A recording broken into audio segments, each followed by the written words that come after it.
Brian Vickers, Dale Earnhardt Jr. That ain't going to work, boys. Vickers hard. Here we go. Ku.Busch, the dominant car of the day, in the wall. That was wrong. And 10 cars sliding, slamming into the infield. Jimmy Johnson, totally uncalled for. Totally. I don't care who you are. That was just wrong.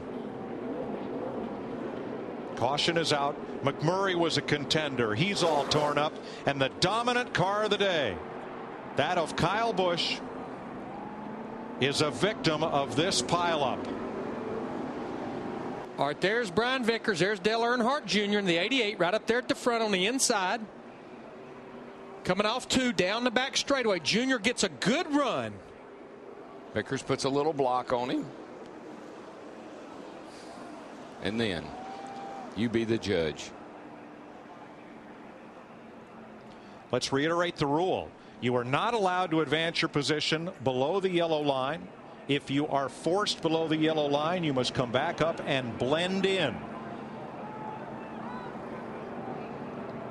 Vickers puts the block on him, and then Jr. just turns right back into the racetrack, right in the left rear of Brian Vickers. Saw a similar situation like that yesterday in the nationwide race. And the results are a good 8 to 10 race cars torn up.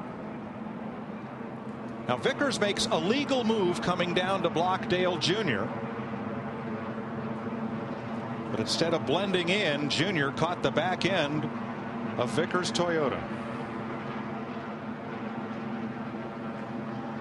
And of all the cars in that crash, you have to feel for Ku.Busch. He had led 88 laps, far more than anyone else today, but his number 18 is junk. Just all of this uncalled for, mainly with 75 laps to go in this race.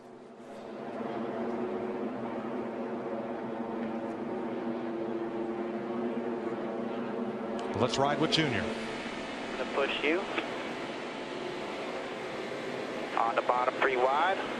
2 outside. 2 outside there. Go low. Go low. Go low.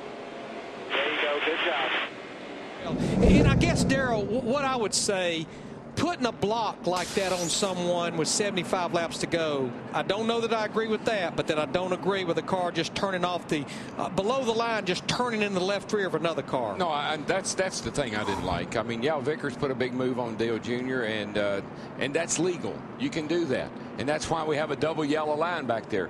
What I think was a misjudgment, if you want to call it that, was when Jr. came up and clipped the back of the 83. Could be a lot of that could have been avoided. Could have been a lot of frustration on his part for what's been a bad day.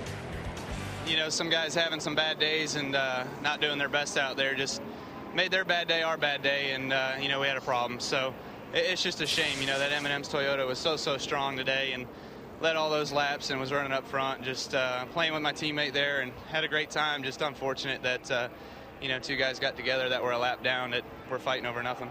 You can't really see anything except for the guys in front of you, and the line just wouldn't go. And you know, I was getting run into from the back, and I'm hitting the guy in front of me, and it looked like someone got spun around the front. I had the best angle the first time. You know, I really hated for the Red Bull guys. We had a good car all day. You know, we're all racing for the lucky dog there, and you know, my goal is to keep Junior behind me. And I went to block him. I beat him to the yellow line. You know, and then he just turned us. You know, he hit me the first time on the way down there, which is fine. You know, we all do that. And then when he came back up, he just hooked me in the left rear. And typically NASCAR penalizes. I think the 38 was penalized 5 laps yesterday for doing the same thing.